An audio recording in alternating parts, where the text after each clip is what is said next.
Do you have anything on that? Nope, just ditto. That's what my understanding is. Okay. Listen, My Marcia's thinking cap isn't working very well these days. well, in the last 24 to what, 48 hours? Yeah, Uh, it's been 48 uh, hours now. yeah. Yeah. So slowly but surely gaining my wits, but Taking some time for sure. Yeah. Marcia, y'all, I know we usually end with prayer requests in our party, but just today, um, Jacqueline, you said, things were kind of hard, right, this week, and they've been hard for Jen and they've been hard for Marcia.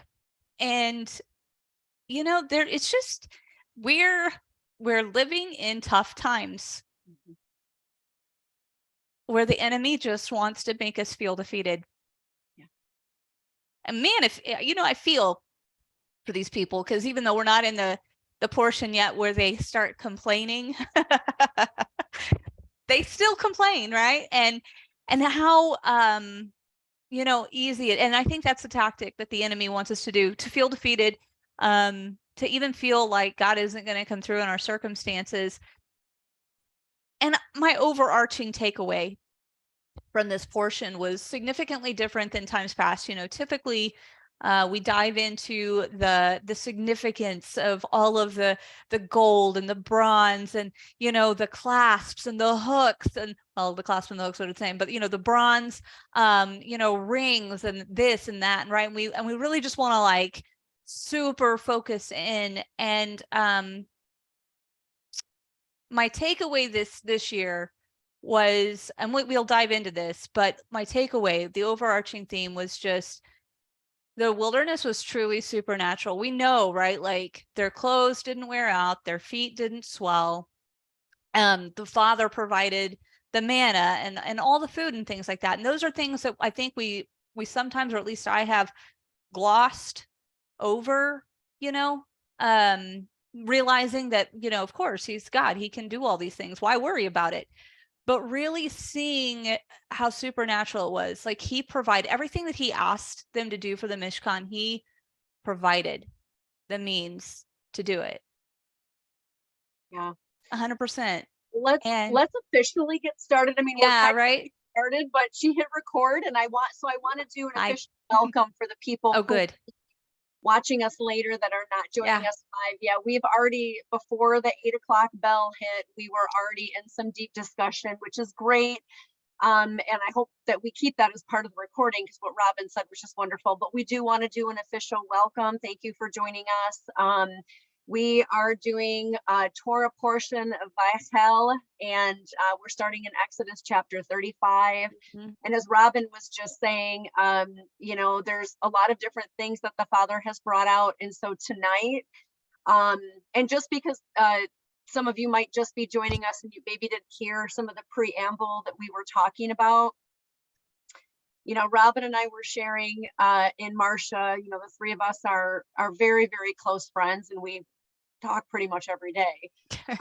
But there's just a lot happening in all of our lives right now where we really feel a lot of attacks of the enemy and, heaviness and burdens. And so I called Robin earlier and I'm like, let's just be raw tonight. I said, I'm already going to lose it. I'm not going to lose it. I know. But let's just be raw tonight, and let's just share with the ladies what's on our heart, and just pray that the Holy Spirit will guide the conversation.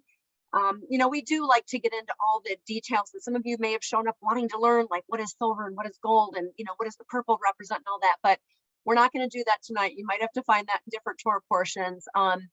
I think we really want to look at a couple things. One is, how is the tabernacle really relevant for us today? What does it mean? Yeah. And we're going to talk a little bit about the importance of Shabbat, which is, for most of us, probably like our favorite subject. We like to talk about and think about entering into Shabbat. So anyway, Robin, I wanted to do that, but did you want to continue, or do you want me to start, or what? I felt like I kind of cut you off, but I wanted you did just fine, and that's what we'll dive into, exactly what you just said. We'll dive into those major takeaways, but just know that like today, opportunities, right, to share the prayer requests. I know we usually hold those off till the end, but maybe today we can pull in, what you've gathered from this portion, and maybe how it ministered to right where you're at, in the midst of trials and tribulations and circumstances, because I really do, like, this week has just been, it's been just kind of crazy. This month has really just been nutty. And it just continues. And sometimes, you know, the nuttiness can feel really personal. So we'll dive in and go right in there. So, you know, Jen, you mentioned going off into the Sabbath have the importance, right? The focal point as we lead off, he gathers for Shabbat. Yeah, so let's talk about the meaning of the name a little bit. And I'm just going to give like a brief overview, and then Robin and I will get into some deeper discussion. But so this Torah portion is to be assembled. I looked up that word kahal, and really to think that it's like to gather or to summon, to bring people together. And I definitely see a lot of threads of that throughout this Torah portion. I wrote down this Torah portion defines who do we serve and how do we dignify our work. And so I've got some comments on that because I think one of the key takeaways from this Torah portion is really to look at the fact that there was a difference in lifestyle when you're in slavery and when you're in freedom. And even right now, when we're feeling heavy and burdened and so much is upon us, we can forget that we have got to remember that we walk in freedom. We are not slaves to those things anymore. But, oh man, it's going to be a hard night. But when you're in the middle of it, it doesn't feel like that, right? When you're in the middle of it, it feels heavy and it feels hard and you feel enslaved and burdened. But we have to remember that that's not our identity. And I think that that's going to be my biggest takeaway is that the Father has enabled us to be dignified in the work that we do. And we need to walk. And I was thinking about this too, Robin. I think it was the last portion. Our heads lifted high, right? Was that the last portion? The name of the last portion? Is it Katisa? Katisa, you know, it's to elevate. Our heads are lifted high. There is honor. There is dignity when our heads are lifted high. We have to walk with our heads held high, even on the hard days. And I'm so talking to myself right now, but okay, so here's my quick overview, just to think. So Egypt, when they were in Egypt, that work was what I'm going to call perverted work. Yes. It was designed to destroy God's people. It was designed to push them down, to suppress them, to oppress them. It was designed to keep them from worshiping and serving the Elohim, the true Elohim, the God of Abraham, Isaac, and Jacob. When Yah said, let my people go, sometimes we forget that there was an added phrase. He said, let my people go so that they can serve me. So when we allow ourselves to be suppressed in bondage or burdened by the world, or we carry the heavy yokes or lack of forgiveness, or we let these things weigh us down, we're forgetting that the whole point of him bringing us out of that was to serve. That's it. Yeah. And that service is freedom.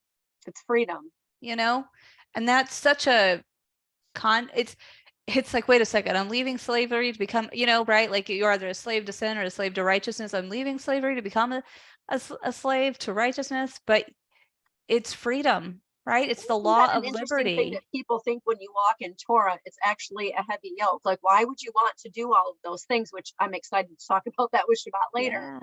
But this idea was they had the opportunity to leave because Yah was going to use them to build something great.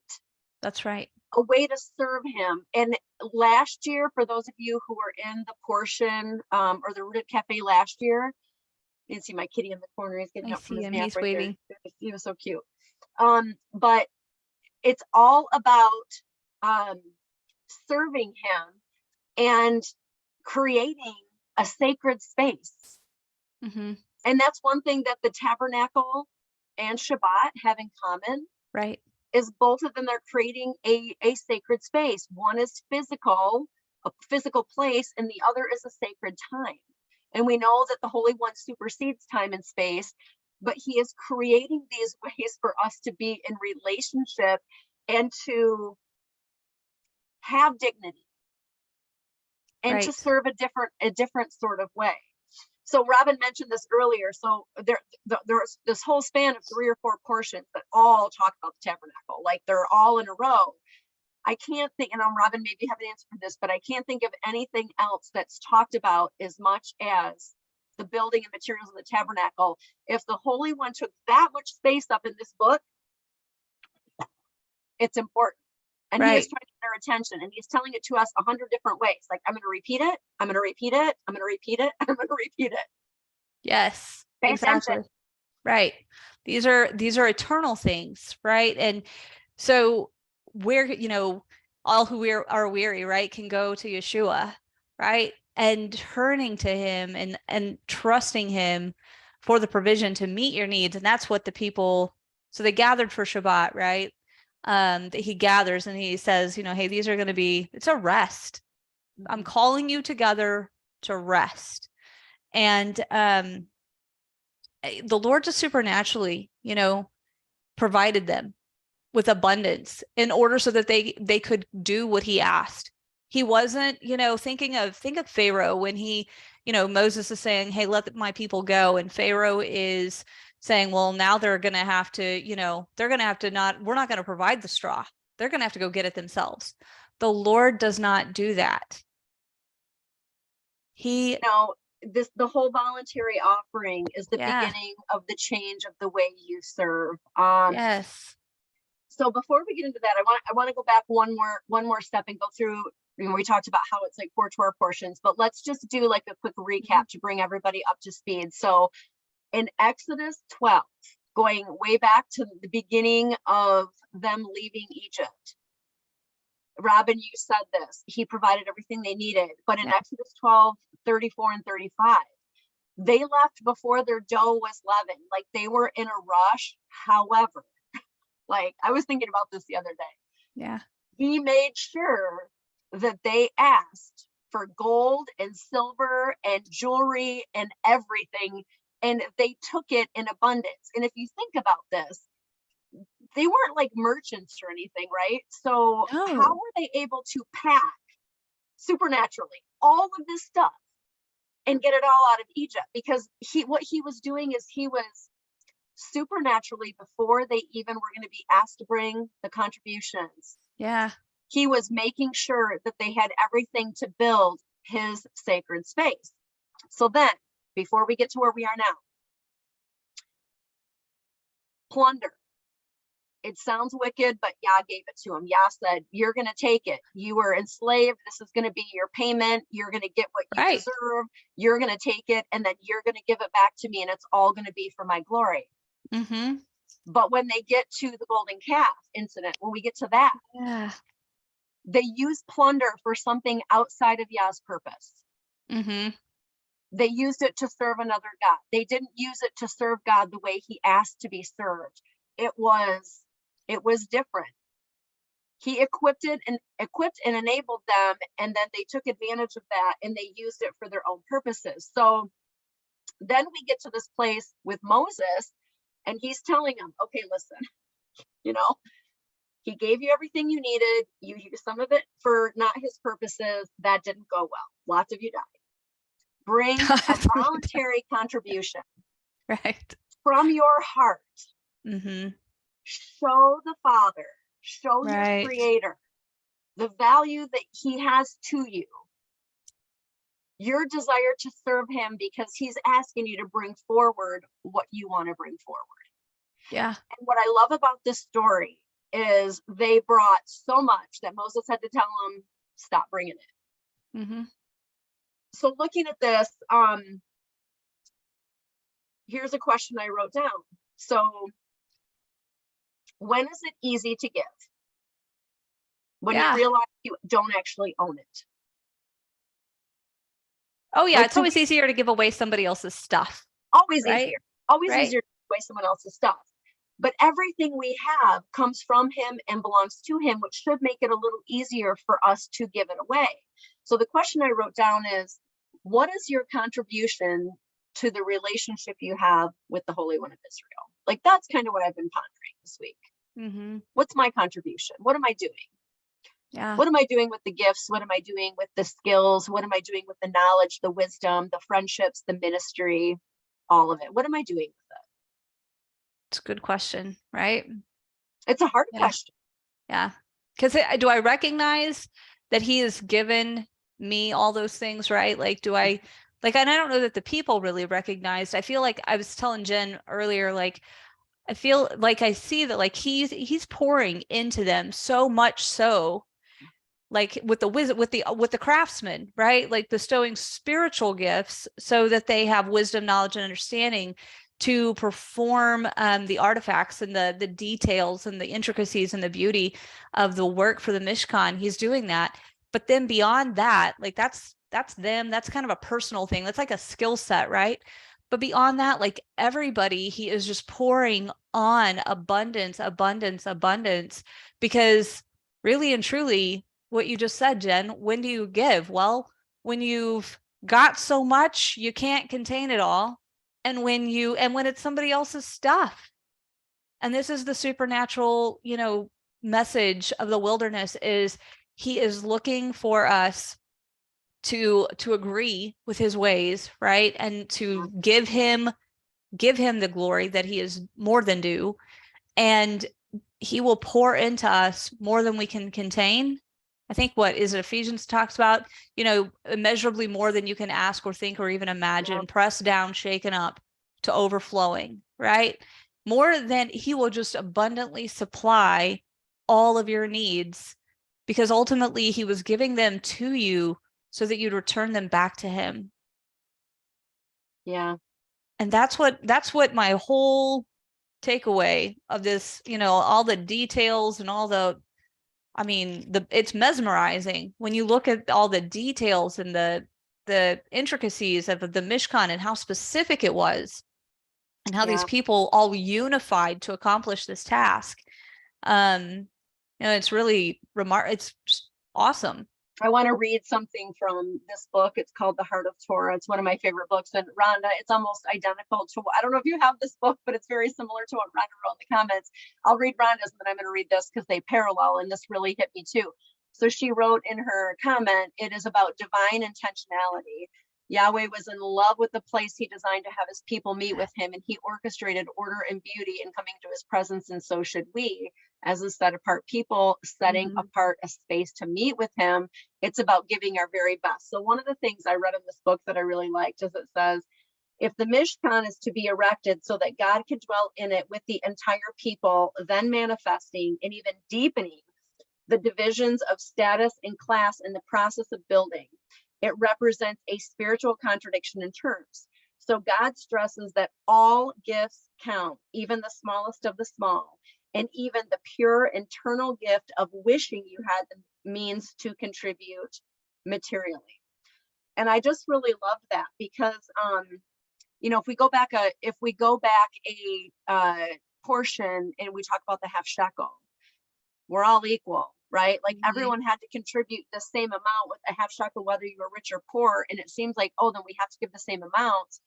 But I think in this, what we contribute to his sacred space, back then it was the actual erection of a physical building, but for us now it is, I see this as very much our testimony, right? It's our heart's desire to give and to be in the image of Yeshua.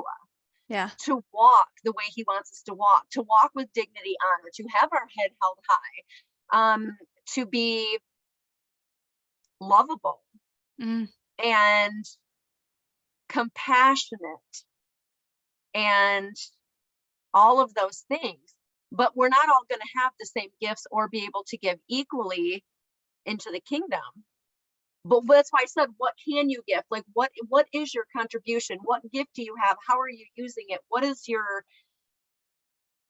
I just was thinking, okay, and this came up, I'll share with them, Robin, our interviews that we did. So Robin has a friend that has a podcast, and I think it's on Spotify and some other places, where he was looking for people who had, kind of transitioned from traditional church into this walk. And the first question he asks in the interview is, what are you doing now for your ministry? And when that question came up, I'm like, what am I doing?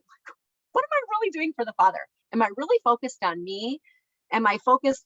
Am I building something? Because this whole thing, like the 3 or 4 Torah portions, it is all about what we are building. And we know that the kingdom of God is here now, right? Like we are building the kingdom on earth, and it is our actions, our testimony, our witness, all of it. Anyway, so I appreciate that comment, Rhonda, and it struck me because I had highlighted something in my book that was similar. Yes. Yeah, people were asking about the book. I'm sorry, I didn't hold it up very Heart long. of Torah. Torah, Rabbi. and it's Rabbi Shea Held. And there's a volume 1 and a volume 2. So volume 1 is, I think it's just through Exodus. Yeah, is Genesis and Exodus, and the volume 2 is the other 3 of the Torah. And they're short little essays, but there's 2 for each Torah portion. I know Charlie would be okay with me because we've already had it approved through the Rid Cafe. I think she even has it. It's a great book. But anyway, they're little snippets, but they give some really great insight. So yes. That's anyway, excellent. any comments on that? Yeah, so I don't know if I ever shared with you I'm seeing the tie-ins here, right? Because it's all about the heart of what do you give back. And so we're probably all familiar with the parable of, it's Luke chapter, I want to say 19. Yeah, Luke chapter 19. And it's the parable of the minas, right? Love that right? one. Yep. Is this kind of like, okay, what are your, because it's all about your gifts, or at least so we think. But I want to back up, and I'm going to share this, and I hope that you'll see the tie-in of, this is the physical house that God was building through his people. And then, there comes a time where that physical temple is no more, right? But when Yeshua walked the earth, it was here. It was present. And so Luke chapter 19 goes into the story of Lazarus, right? Or no, I'm sorry. It goes into the story of Zacchaeus. Poor Zacchaeus. I get his name wrong almost 100% of the time. Yeah, you did that with me last week. I did, right? So the lowly tax collector, who everybody despises the tax collector, right? Because he's coming to collect. He's coming to collect. Let's think about the tie-ins here. Something that doesn't belong to you according to the government, right? And that makes him not a very likable person in the community. They don't think very much of him. But he was short in stature, but he goes and he runs up to the sycamore tree because he knows that Yeshua is going to be passing by, and he does not want to miss him.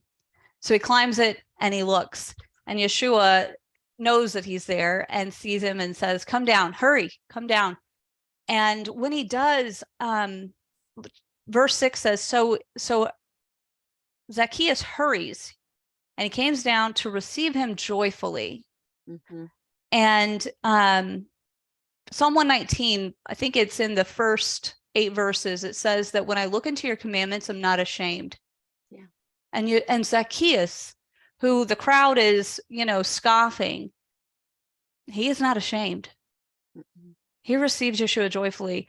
And then, the people are complaining. They say, "Who is this sinner?" Then Zacchaeus stood and he says to the Lord, "Look, Lord, I give half of my goods to the poor. And if I've taken anything from anyone by false accusation, I restore it fourfold." He literally tells him, I'm keeping your commandments. I'm keeping good books. For those of you who don't know, fourfold is a Torah commandment. Right. Yeah. To restore, the restitution, Yep. Right? 1, I am keeping good books so that I don't defraud anybody. But if I find in my record keeping that I have, I repay it. And not just once, but 4 times as much, which is huge. So Yeshua says, today, salvation, or today I'm coming to your house, right? Because it's salvation is Yeshua. Today I'm coming to your house, for you are also a son of Abraham. For the Son of Man has come to seek and save that which is lost. And then he goes on, and I think we sometimes get this thing where he's breaking this up. Like we compartmentalize the way we read the word sometimes. And so he goes into the parable of the minas. And he talks about how, there was the steward who he gave 10 to, and the steward he gave 5 to, and the steward he gave 1 to.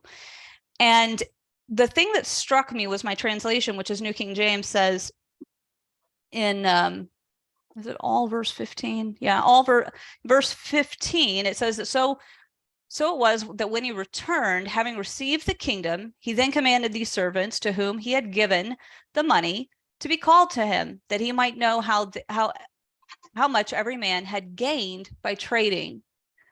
And that ties me back into, what you said, Jen, in Exodus 12, right? They plundered the Egyptians. They told, it says, although it might be put in there that, they said, hey, give us your stuff, right? Like they weren't necessarily super confident and went and plundered them. They're like, we're leaving, can you help us out? And the Egyptians just piled it on. Yes. They were exchanging the slavery of Egyptians for the kingdom that God was going to be showing them and revealing to them that they could take hold of. And so this Luke chapter 19 and the story of the Minas, what did you gain by trading? And I made a note of that, right? Like, because we have to trade. So this Minas thing, is this really about money? And I don't think it is. And so, the one servant says, here, look, your mina has earned 10 minas. And he said to him, well done, good servant, because you are faithful in very little, you have the authority over 10 cities. The second comes and says, master, your mina has earned 5 minas. Likewise, he said to him, you are also over 5 cities. And the other says, master, here is your mina, which I have kept put away in a handkerchief. For I feared you, because you are an austere man. You collect where you did not deposit and reap what you did not sow. And he said to him, out of your own mouth I will judge you, you wicked servant. You knew that I was an austere man, collecting that which I did not deposit and reaping what I did not sow. Why then did you not at least put my money in the bank, that at my coming I might have collected with interest? And he said to those who stood by, take this mina from him and give it to him who has 10. But they said to him, master, he has 10 minas. And he says, well, for I say to you that everyone who has more will be given, and to him who does not have, even that what he does have will be taken away from him. And then verse 27 is really where Yeshua drives the nail home, as if we weren't understanding what he was talking about. He says, but bring those enemies of mine who did not want me to reign over them and slay them before me. The mina is not your talent, your specific talent, while he gives them to you. It's the things that he told you to do, the first works, right? Do my commandments. If you do them, you love me. And we do them, and we trade worldly things when we do them. And what do we gain? Our rewards in heaven.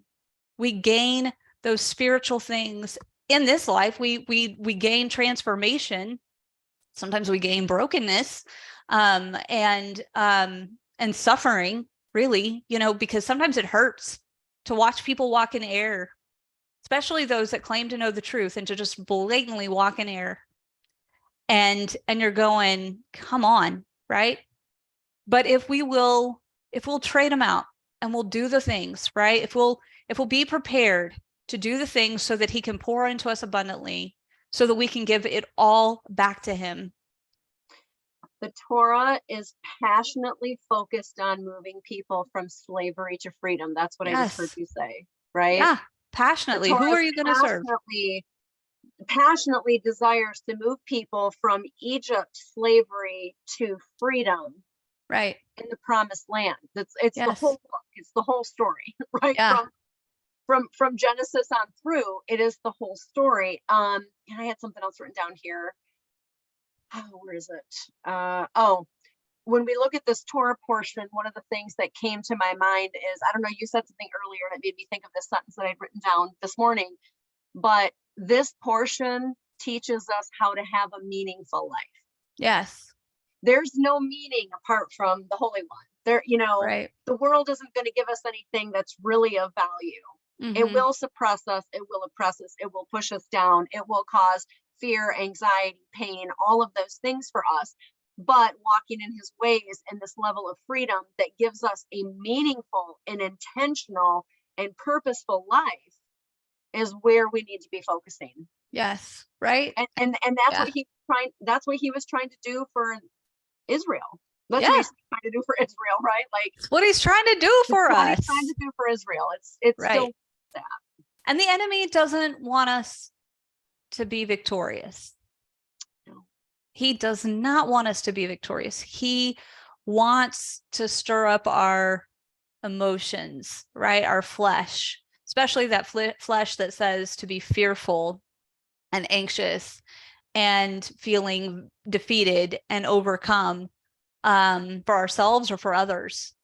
And that is not the truth. That just isn't the truth. No. It's not ultimate reality. Marcia says, a holy deposit from Elohim, we shall not be wasteful. Yes, That's right. beautiful, Marcia. That That's is very beautiful. true. So when we're looking at this, you know, I'm thinking of some other things now that hadn't really necessarily come into my head, but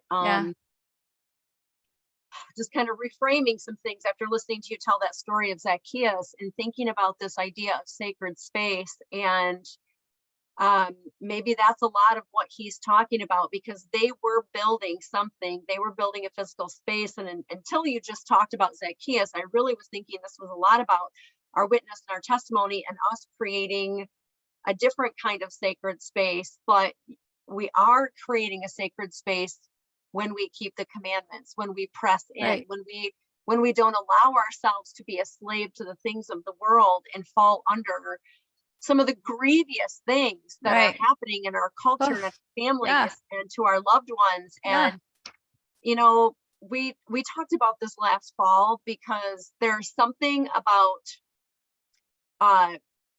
pre-feast season, like the month leading up to the feast, the month leading up to Sukkot, the month leading up to Passover, where we recognize that the enemy comes at a little bit harder pace, right? He's out for a little bit more blood. He really wants to do more damage during that season, because if he can rob us of our joy, if he can take things away from us that help us to be a light to other people, then he wins, right? There's a benefit to that. And I know I've been struggling with that, but you know, one of the things I'm just thinking about too, and I've shared this on here before, you know, when you have children that don't walk in this path and they flounder aimlessly in a world that offers absolutely nothing of value, and they are desperate to be freed from things that do oppress them, yet they don't recognize it as that. They just think, you know, this is life, or the world's just a rough place or whatever, but they don't see that. But the enemy, he's out for our kids.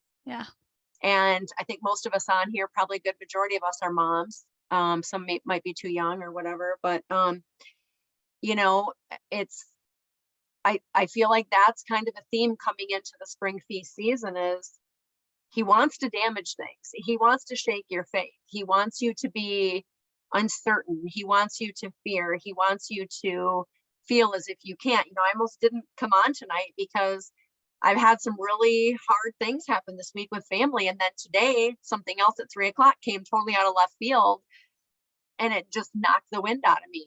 And we're sitting at dinner, and it's like, maybe I should just tell Robin I can't do it. And I'm like, why do I want to give the enemy that kind of power? But where else do we do that in our life? Where else do we think we're not going to minister to someone, or we're not going to call that person? We're not going to share love. We're not going to show compassion. We're not going to give of our resources. Why? Because we've got so much of our own stuff that we just can't. To me, that's almost like another way to look at that. The guy who held his own Mina. It's like, you're not doing anything with the talent.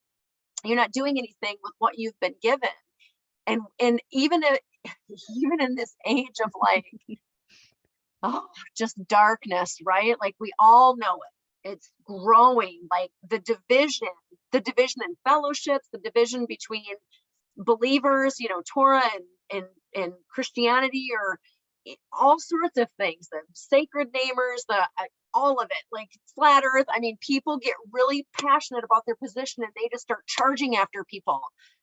And we have to just not do that. What kind of sacred space are we trying to create? That's right. I mean, that's not a sacred space. If you're fighting with people over anything, it's not a sacred space. Right.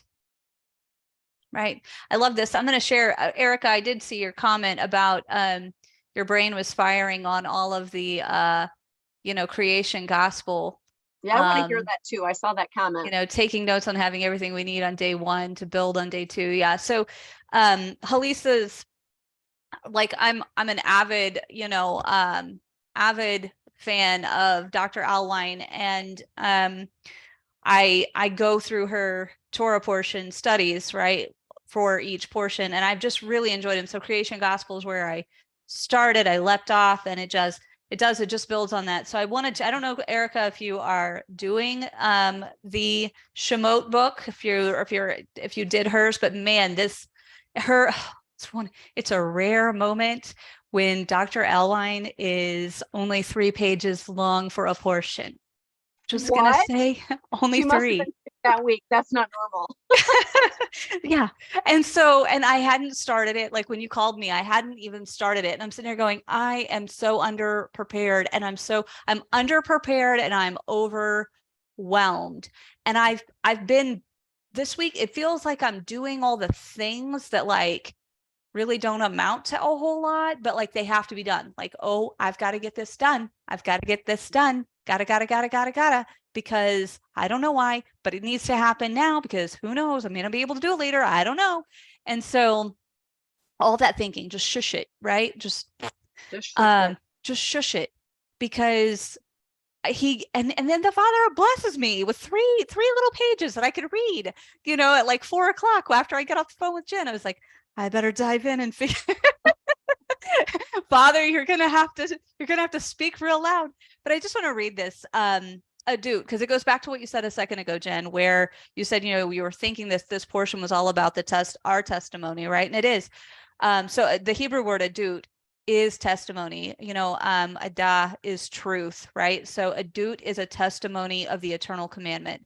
The tablets of the adut were given to Moses in Exodus 34:29. It says that Moses did not know that the skin of his face shone while he carried the adut from the presence of Adonai. The most common use of adut is in the phrase Ark of the Testimony. The adut was placed inside the mercy seat, guarded by the cherubim, and separated from men of flesh by a veil. The tabernacle was called the tent of testimony. The thing to extract from these references to the adut, instead of the English words commandments or precepts, is that referring to it in such a manner defines the pattern of eternity or ongoing activity. One thing that Adonai wants us to remember about his word is it's eternal, not dispensational, right? So we're building his house. We're building his kingdom. You're building it in your family to the best of their ability to receive it, whatever that looks like. But regardless, you're being that light that shines, and you're carrying that testimony with you that this is faithful. This is the faithful and true witness, not because it's mine, but because of what he did and what he commands. Hallelujah. I'm transformed, right? Because I became aware of my sin. I became aware of my trespasses against his commandments. And if I could, I just wish that we could just be taught so quickly that you can just exchange, right? Yeah. Right. Isn't the language that simple? Wash your robes, turn them from red to white, put on new garments, right? And yet somehow in our English, translation of things, we really just dumbed it down. And now we don't know what it means, or how simple it could be to go, well, I was sinning going this way, but the Lord says that I can literally turn and go 180 degrees, come smack dab into one of his commandments and do it. Instead, it's not too hard for you. Yeah. Instead, we've made it a burden. Like it's slavery, it's drudgery, as if what I was doing before that I didn't want to do, as Paul says, was a walk in the park. The sin that entangled me before was not a joyride. It just wasn't.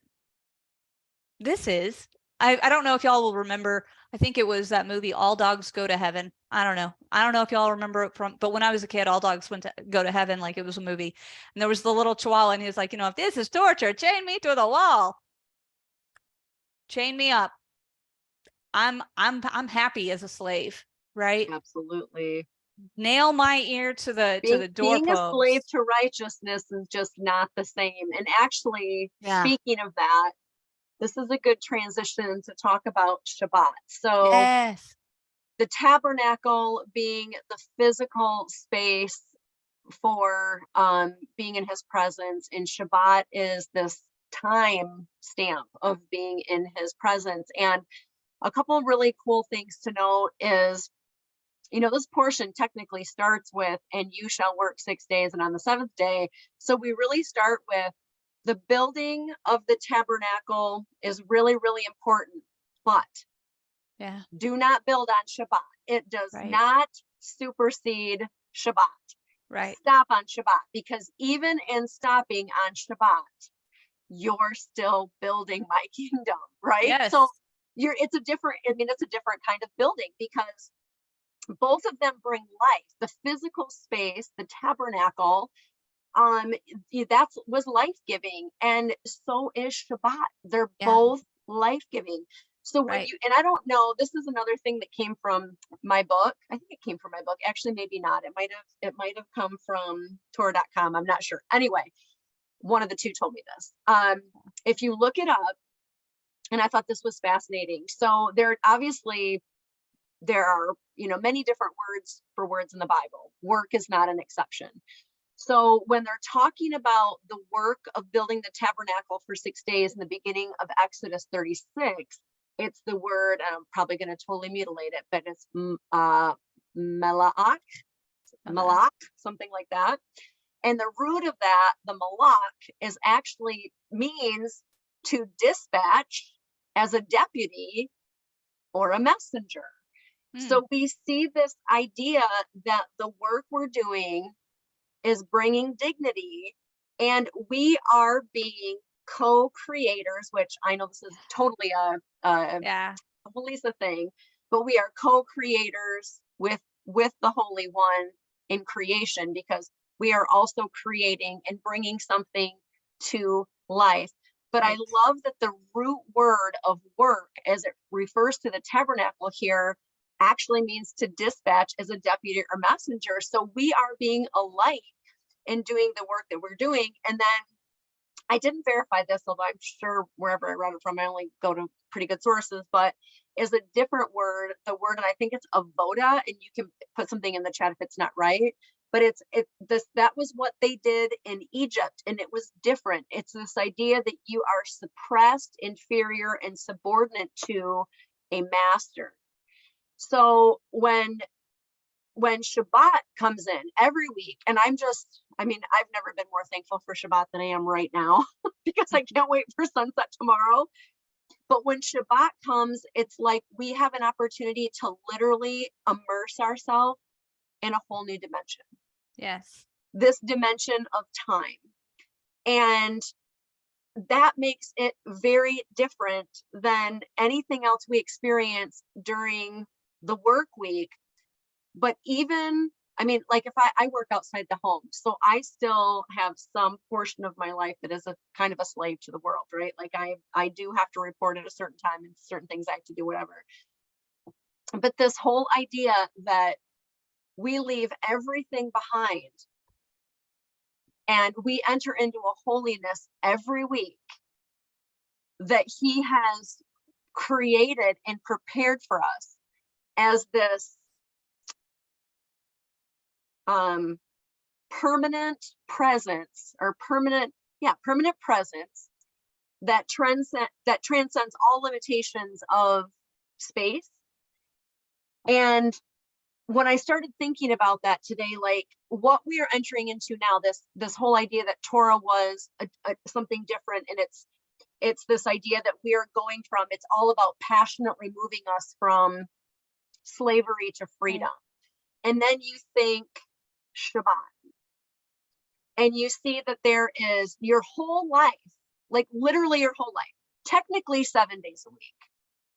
If you look at how it is, like 6 days, you are to be a messenger, you are to be a light, you are to do everything. But on this set apart day, build his kingdom 6 days a week, do everything you got to do. But then I almost feel like he's saying, continue to build it as you demonstrate your rest in me, proving creation, proving that you're a co-creator, proving that you believe that you don't have to worry about where anything comes from. You don't have to strive on that day. You don't have to work on that day. You don't have to toil on that day. You don't have to do anything. Because if I provided for you the other 6 days, I'm providing for you this day. Look at the manna. Look at all of it. Like, when have I ever not provided for my people? And it's the greatest testimony we can give, in my opinion. Right. Is resting on Shabbat fully and completely and not worrying about anything else. Yeah. And I would agree with that too. Like, the,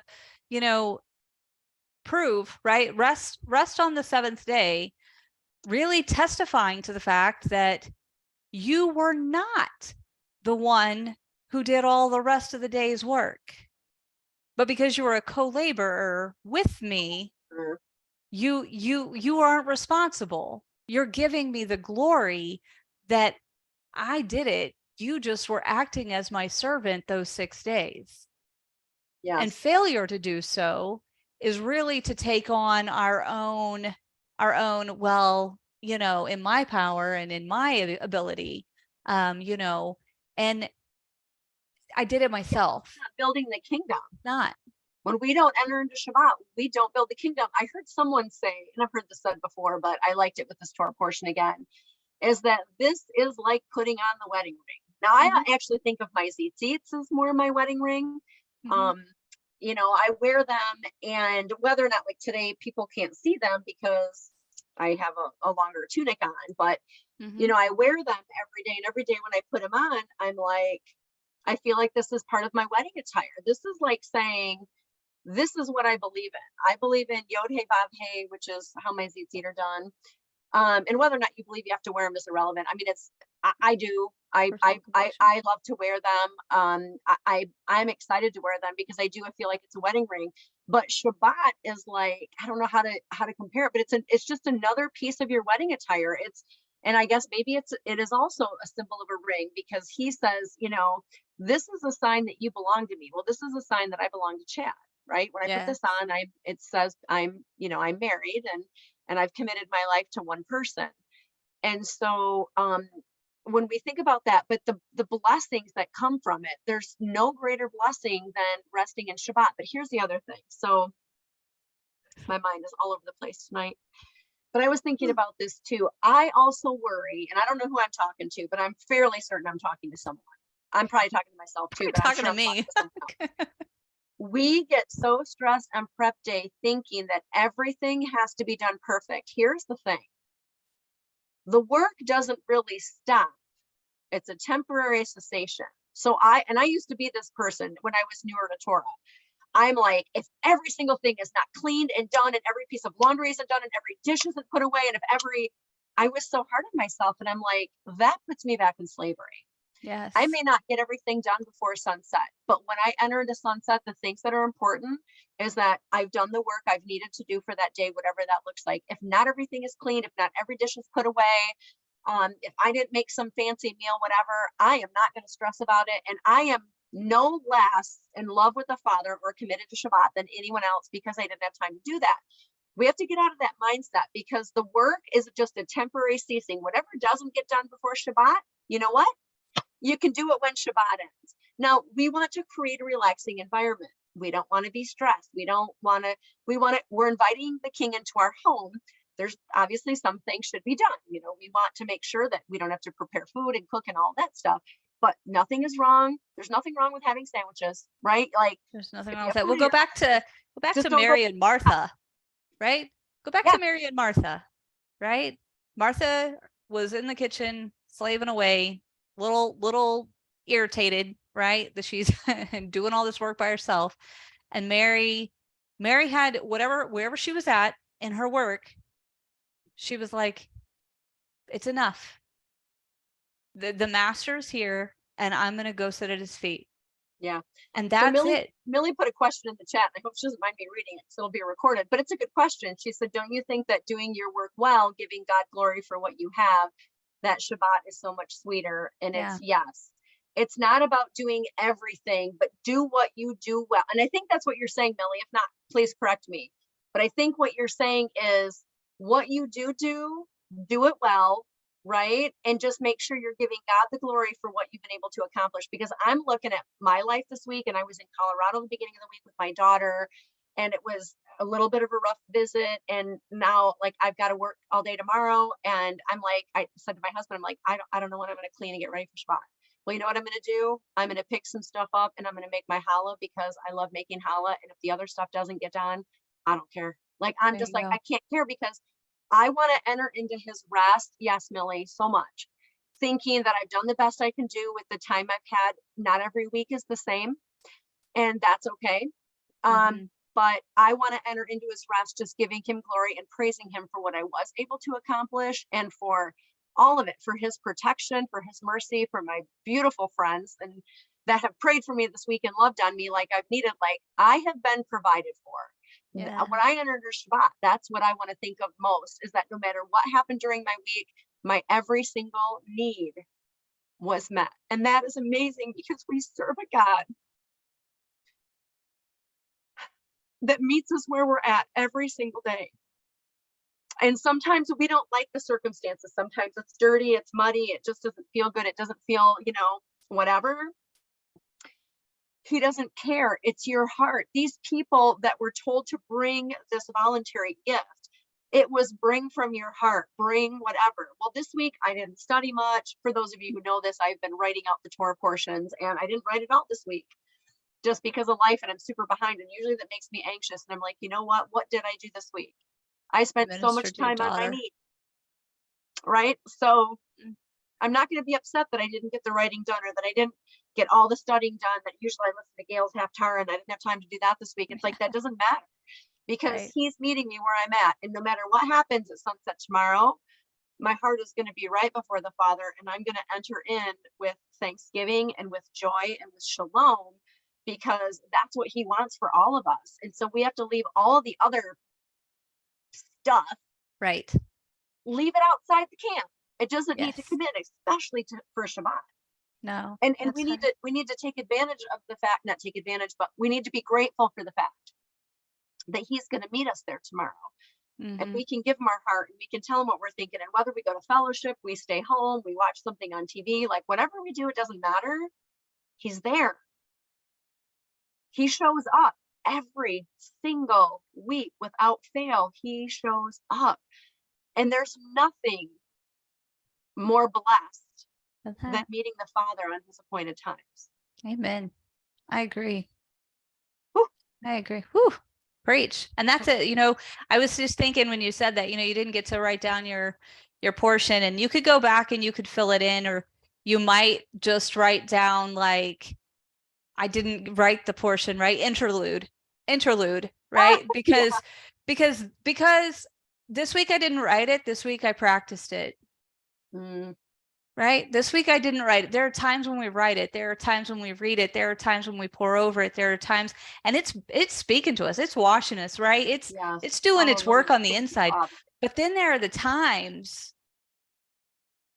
where you're not gonna have the time. Erica, I appreciate what you said about, you don't get to go through all of the other studies because of everything else you've got to do at this point, Yeah. at this moment in your life.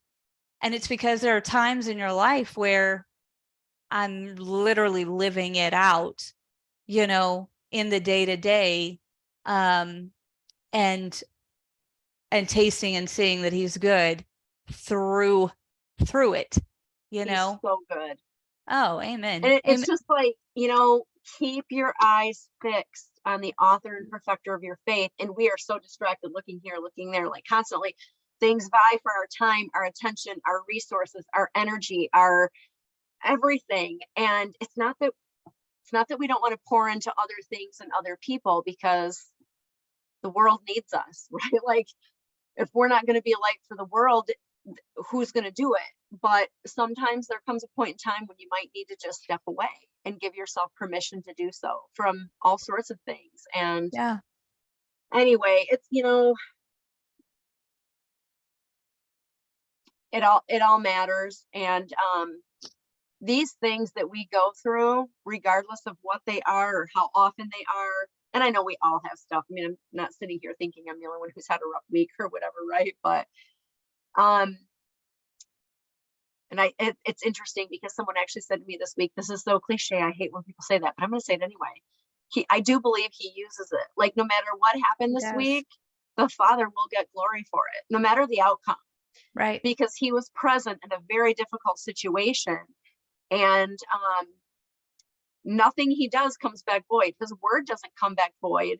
What he has said, what he has ordained does not come back void. He's not a liar. He's not unable. And so we look at these things in our life that can be so heavy, and we're like, Father, you're able to do immeasurably more than all we could ask or imagine. That was the verse you were mentioning earlier, Robin, in Ephesians, to him who is able to do immeasurably more than all we ask or imagine, right? Yes. And we don't want to put him in a box. That's but right. What we are going to do, regardless of the stuff that's happening around us, regardless of how we feel on the outside emotionally or physically with the stuff that weighs us down, we are going to praise him. We're going to thank him. We're going to elevate his name. And we're going to honor his appointed times, I should say. We got past times, right? Yeah. So anyway, that's kind of all I had. I just I'm looking at my notes. I don't think I really missed anything that I really wanted to talk about, but I think says, look at everything I've given you, give back. Amen. Yeah. Nothing that we have is ours. Nothing so that we have. I just try to visualize, right? Like not holding on desperately, right? Like not death grip on people or things, because I don't get to choose who comes into my life, who stays in my life, and who leaves. I might get to choose a little bit who leaves, but sometimes I don't. But really and truly, just hold your hands open, because he's going to give all the things that you need into your hands, but they're not yours to keep. They're yours to, maybe you do with them what you need to do with them in the moment, and then it's to keep things moving. And there's not a short supply. Don't hold on to anything too tight. Only Nothing. Hold on to the Father. Only hold on to the hem of his garment. The hem of his garment, right? I got that loose grip on everything else. I'm gonna grab hold of those back two seats like this. Those seats. Right? I know that we are out of time. I want to be respectful of wrapping up in an hour. Do you have any last thoughts or words of wisdom that you want to share, Robin? Or I think we've hit it, and I just pray that each of you, whatever, because some things go unspoken, some things go unsaid, some trials are just really difficult and private. And so I pray that, it's our prayer that this ministered to you, and that the Father, he who began that good work, he's not finished. If there's still breath, he's not actually finished. Robin, you had mentioned at the beginning, like, we should do more time with prayer requests, and we got going and we didn't do that. And I wasn't going to do an after party tonight just because I'm still in a different time zone and feeling a little funky, but I think we should. So if you want to cut the recording now,